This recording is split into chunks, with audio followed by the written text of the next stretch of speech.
그리워하며 오늘 이제 계속 역대상을 보고 있습니다. 오늘 다윗의 그 후손들 그 아들들에 대해서 이제 쭉 이제 나열되고 그 뒤에 이제 솔로몬 그 이제 솔로몬의 자손들에 대해서 이제 계속 나열하는 것을 이제 보게 되지요. 특별히 이제 우리가 잘 기억할 것은 이제 역대상은 특별히 이제 굉장히 긍정적이라고 했습니다. 왜냐 이 기록된 이 시기가 다르다고 했어요. 그래서 열왕기상 하는 이제 그 지금 포로로 잡혀가면서 지금 포로기에 접어들면서 쓰는 이제 책인 거고요. 그리고 역대상하는 지금 포로 끝나고 나서 귀한 때 이제 이들에게 주는 책이라고 했어요. 그러니까 뭐 작자 미상이라고 하고 누구는 뭐 에스겔이다 에스라라 하기도 하고, 근데 아무튼 그게 뭐 누가 썼느냐가 중요한 게 아니라 이런 배경 지식만 조금 있어도 역대상하를 이해하는 데 있어서 도움이 된다고 했습니다. 그래서 오늘 역대상 3장도 보시면 다윗에 대해서 이 지금 자손들만 기록한 것 같지만 살짝 감췄어요. 어떻게 감췄냐 한번 볼까요?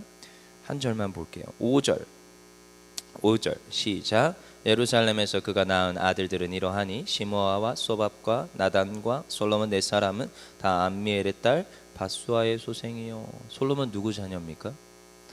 밧세바의 아들이죠. 밧세바인데 여기는 바수아라 나와 있어요. 일부러 이렇게 기록하는 거예요. 물론 이제 이제 지아비가 바뀌었기 때문에 뭐 히브리어 상의 어감이 이제 변화가 되기 때문에 뭐 아무튼 이름이 바뀌었다라고도 하지만 일부러 이렇게 기록하는 겁니다.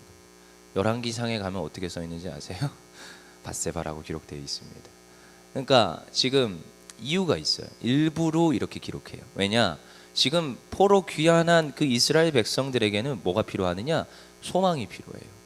희망이 필요해요. 그들이 말하는 그 정통성은 깨졌습니다. 피가요 섞였어요. 이방 백성들이 수많은 겁탈을 했고 수많은 그 지금 피가 섞여 있는 상태인 거예요. 그러니까 지금 이들에게는 이스라엘 민족이라는 그 정체성이요. 내가 이스라엘 민족이 맞나? 지금 이게 지금 깨져 있는 거죠. 그럼 그들에게 말씀을 주는 거예요. 아니다. 너희는 누구의 자손이다? 다윗의 자손이다. 너희는 누구의 자손이다? 솔로몬의 자손이다. 하나님 아버지의 믿음의 자손이다. 그래서 오늘 역대상은 1장부터 아담으로부터 출발하는 거예요. 아담으로부터. 그리고 아담 위로 누가 있다고요? 하나님이 계시다고요. 누가복음 3장에 나와 있어요. 아담 위로는 하나님이라. 그래서 그 정체성을 계속 회복시켜 주는 거예요. 너희가 하나님의 자녀다. 하나님의 백성이다. 그래서 오늘 역대상 이 3장에서도 계속 얘기하는 거예요. 너희가 하나님의 백성이다. 하나님의 자녀다. 이 지금 역사를 주관하시고 끌고 가시는 분은 하나님이시다라는 것을 일깨워주고 있습니다. 여러분 우리는 근데 한편으로는 이들에게 다윗이라는 존재는 어떤 존재입니까? 위대한 존재입니다. 그 다윗 왕국이라는 것은 여러분 역대상에만 흘러가는 것이 아니라 앞으로 계속 흘러갑니다. 뭐 느헤미야도 그렇고요, 에스겔도 그렇고요, 호세아도 그렇고요. 앞으로 뭐 있을 수많은 선지서들과 소선지서들에서 나오고요. 또 예수님 때에도 예수님 제자들이 뭘 소망하느냐? 다윗 왕국을 그리워합니다. 다윗을 그리워합니다. 근데요, 예수님 때 예수님 제자들이 그 다윗을 그리워하던 것이 옳았습니까? 틀렸습니까? 틀렸어요. 그들은 예수님의 가르침을 잘 못 받아들인 거죠. 예수님은 누구의 왕으로 오셨어요? 모두의 왕으로 오셨어요. 근데 그들은 자기의 왕으로 추대하고 싶었던 거예요. 자신들의 왕으로 추대하고 싶은 거죠. 그래서 그 주변에 열심 당원들이 있었고요. 베드로도 그에 똑같은 것이고요. 그 주변에 있는 제자들도 다른 마음들을 품었습니다. 이가 왕이 되면 우리가 좌의정이 되고 우의정이 되리라. 한 자리 꿰차리라. 그 주변에 와서 말하는 그 엄마의 말도 똑같습니다. 내 자녀를 좌의정에 앉혀주세요. 우의정에 앉혀주세요. 그게 다 뭐냐? 다윗의 왕국을 그리워하고 있는 겁니다. 지금 예수님이 다윗의 왕국을 재건할 것을 꿈꾸고 있더라는 거죠. 근데 그분이 어디에 달려요? 십자가에 달리는 거죠. 여러분 우리는 다윗의 이야기를 보며 다윗의 왕국을 그리워하고 부러워합니다. 그리고 우리도요 때로는 그렇습니다. 이게 이제 과거 시점을 그리워한다라는 거예요. 우리가 옛날에 어땠는데를 항상 말할 때가 있습니다. 저도 나이가 안 먹었는데도 옛날에 그랬는데를 가끔씩 청년들에게 얘기할 때가 있더라고요. 그러니까 그런 것들을 우리가 볼 때 여러분 우리가 과거가 중요합니까? 현재가 중요합니까? 현재입니다. 현재. 과거는요 지나간 과거고요, 지나간 영광입니다. 그럼 오늘 내가 하나님 앞에서 무엇을 어떻게 살아야 될 것인가? 오늘 이 지금 다윗의 그 자손들에 대해서 말을 할 때에 그것의 이유가 무엇인가를 우리가 알아야 됩니다. 다윗의 때를 그리워해라. 그때를 소망하고 그때를 희망, 그때가 이제 희망이기 때문에 우리에게 희망을 주는 메시지가 되지만 그때를 그리워하며 과거에 파묻혀 있으라, 이게 아닙니다. 그때 왜 그렇게 영광스러울 수 있었는지를 오늘 우리가 살펴봐야 되는 거예요. 왜 그때 하나님이 함께 하셨고 그 다윗에게 큰 축복을 주셨는지를 우리가 살펴봐야 되는 거예요. 그러면 우리 가운데서도 그 비법을 알면 우리 가운데서도 그 다윗이 받았던 은혜가 우리에게 있는 줄 믿습니다. 그래서 특별히 오늘 그 자손들에 대해서 너무나도 열거를 많이 하죠. 오늘 첫째가 누굽니까? 암논. 둘째가 누구예요? 다니엘. 셋째가 압살론. 넷째가 아도니아. 다섯째가 스바랴. 여섯째가 이드람. 뭐 이릅니다. 그리고 나서 여러분 한번 봅시다. 그리고 나서 이들은 어디서 나왔어요? 4절 볼게요. 4절 시작. 이 여섯은 헤브론에서 나왔더라. 다윗이 거기서 7년 6개월을 다스렸고 또 예루살렘에서 33년을 다스렸으며. 여러분 요게 이제 역사적 배경 지식이 있어야 돼요. 이 다윗이 지금 7년 6개월 동안 헤브론에서 다스리게 됩니다. 여러분 지금 다윗이 왕으로 등극했습니다. 누가 패하고요? 사울 왕이 패하고요. 그치만 지금 다윗이 왕이 됐지만 다윗이 왕이 된 걸 인정을 해요, 안 해요? 안 해요. 안 하는 거예요. 그래서 지금 다윗이 왕이 된 걸 인정을 안 하니까 다윗이 헤브론에서만 7년 6개월을 버티는 거예요. 나머지 지금 장로들이 올 때까지를 기다리는 겁니다. 그러니까 지금 이게 지금 너무나도 웃긴 상황인 거죠. 그래서 어떻게 보면 정통성은 다윗에게 있는데 그리고 어떻게 보면 그 장군이잖아요. 나가서 싸우면 이기잖아요. 얼마나 큰 막강한 전술과 군대를 거느리고 있습니까? 근데 그것을 하지 않습니다. 굴복시키지 않습니다. 그냥 헤브론에서 7년 6개월 동안 그 나머지 10지파의 장로들을 기다립니다. 가만히 있어요. 그냥 몇 년 동안? 7년 6개월 동안. 저 같으면 못 참았을 것 같아요. 못 참았을 것 같아요. 근데 다윗은 어떻게 해요? 그냥 기다려요. 그가 자기를 세우신 분도 하나님이시고 나머지 지파도 통합하실 분도 하나님이신 것을 알아서 가만히 기다립니다. 근데 하나님께서 그렇게 하십니다. 어떻게 해요? 통합을 결국 시키십니다. 그리고 전 이스라엘의 왕으로 등극하게 되는 거죠. 그때서야 예루살렘으로 옮기는 거예요. 그리고 나서 거기에서의 통치 기간이 이제 33년, 그래서 40년 동안 그의 왕위가 이어지게 되는 거죠. 그래서 이런 것들을 보면서도 여러분 그냥 짤막하게 4절로 나오는 모습이지만 이 배경 지식만 살짝 알아도 이 다윗이 어떻게 살았는지를 우리는 압니다. 그가요 애써서 정말 하나님의 말씀대로 살려고 노력한 사람이에요. 근데 그럼에도 불구하고 그가 또 범죄해요? 범죄합니다. 5절에 밧세바 이야기가 나오지요.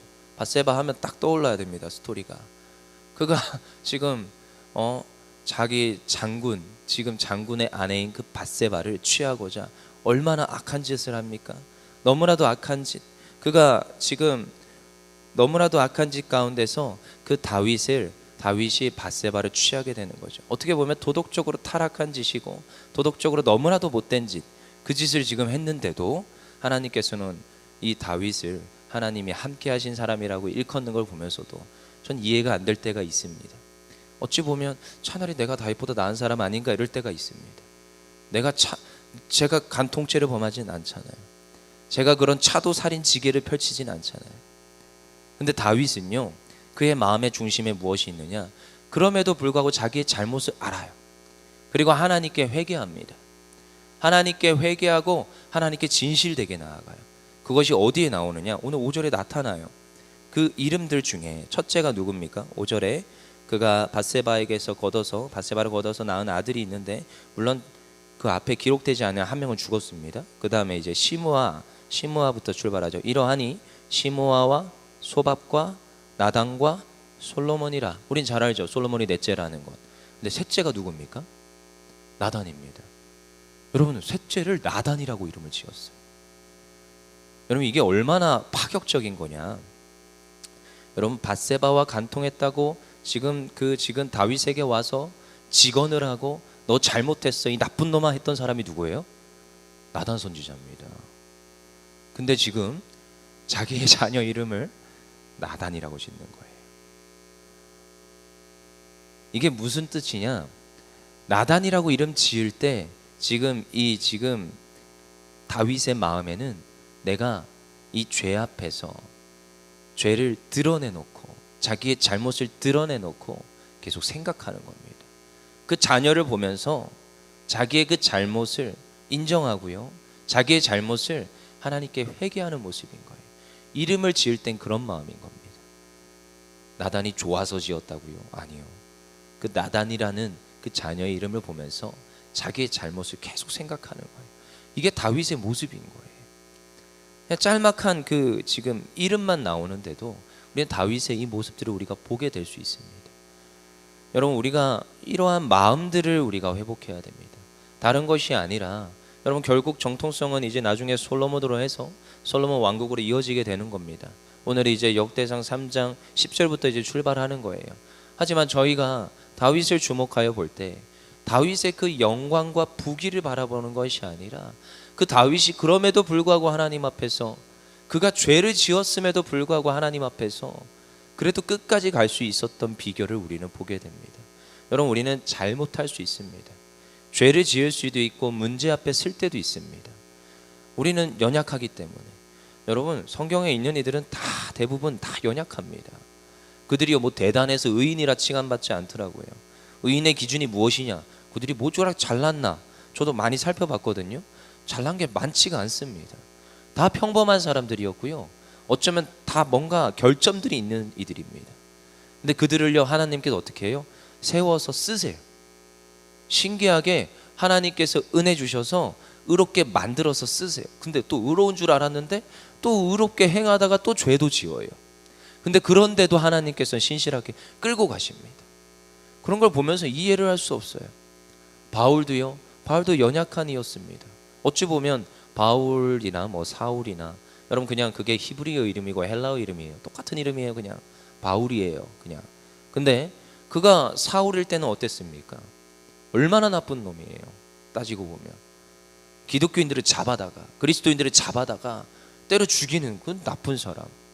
근데 그가 어느 날 저 예수 믿었어요 이러면서 돌아와가지고 예수 믿어라 하는데 수많은 제자들이 의심합니다. 저를 어떻게 믿냐? 저는 우리들을 잡아다가 죽이는 이였다. 걔가 스데반을 죽이지 않았느냐? 다 알고 있었어요, 제자들이. 그러니까 어떻게 바울이 인정합니까? 그러니까 바울이 날마다 변명하는 자기 변명이 늘 책마다 나옵니다. 나는 그리스도의 사도된 바울이라. 이게 지금 수많은 이들이 공격하니까 자기를 변호하는 거예요. 계속. 근데 어찌 보면 성경에서는요, 그런 연약한 이들이 나옵니다. 근데 그들이 하나님께 쓰임 받을 수 있었던 이유는, 지금까지도 그 이름이 화자되고 지금까지도 성경을 통하여서 우리에게 전해져지는 이유는요, 그들이 하나님을 붙들었다라는 것입니다. 하나님을 신뢰했다라는 것입니다. 다윗이요, 7년 6개월 동안 그는 순종했습니다. 그가 힘이 있음에도, 그가 능력이 있음에도, 그가 그냥 나가서 그냥 취하기만 하면 그 성을 집어삼킬 수 있음에도 그는 취하지 않습니다. 그냥 헤브론에서 잠잠히 기다립니다. 7년 6개월이나. 여러분, 이게 7년 6개월이 말이 쉽지요? 여러분, 코로나가 지금 2년 반입니다. 얼마나 길었습니까? 다윗은 오죽했겠습니까? 정통성도 자기한테 있습니다. 명분도, 힘도, 권력도. 근데 그는 순종합니다. 기다립니다. 그리고 어쩌면 알았을 거예요. 하나님께서 자기를 세웠으니 하나님께서 저들을 내게 보내주실 거야. 기다립니다. 그리고 그가 예루살렘에서 왕이 등극하였을 때 그는 실수합니다. 실수인가요? 그가 잘못을 합니다. 죄예요, 죄. 교만했어요. 왕궁 가장 높은 곳에서 바라보니 저 여인이 이쁜 거예요. 그 여인을 취하고자 장군을 사지로 몰아붙이고 그 여인을 취하게 됩니다. 그렇게 하나님께, 또한 나단의 선지자의 그 지적에 하나님께 회개하고 목숨을 건졌음에도 불구하고 그래도 다시 한 번 더 하나님께 또 매달리는 거예요. 하나님, 제가 죄 지었습니다. 죄를 감추고 숨기는 게 아니라, 없애버리는 것이 아니라, 그 자녀 이름을 나단이라고 지정을 해놓고 이름을 줘놓고 그 자녀를 불러주면서 자기의 죄를 계속 자백하는 거예요. 하나님, 제가 죄인입니다. 하나님, 제가 못쓸 죄를 지었습니다. 어쩌면 평생토록 하나님께 무릎 꿇고 기도하며 그 죄를 짊어지고 가는 거예요. 다윗은 그러했습니다. 그것이 다윗이었고, 그 정통성이 하나님께서 그 다윗의 그 마음을 보시고 그는 내 마음에 합한 자라, 합한 자라 칭하시며, 성경은 다윗을 평가할 때, 신약 성경에서 다윗을 평가할 때 한 줄로 평가합니다. 다윗은 하나님 마음에 합한 자라. 여러분, 우리가 이러한 지혜와 이러한 마음들을 배우기를 원합니다. 우리의 삶 속에서 뭐 부귀영화와 다윗의 왕국, 이게 아니라 다윗의 이 겸손하였던 마음, 하나님 앞에 순종하였던 마음, 하나님 앞에 그럼에도 불구하고 또 엎드리고 하나님 용서해 주세요 하면서 무릎 꿇었던 그 마음, 그런 마음들을 우리가 회복하기를 원합니다. 그래야 우리 인생 가운데 하나님 함께 하셔서 정말 다윗과 같은 형통함이 인생 가운데 넘치기를 소망합니다. 기도하겠습니다.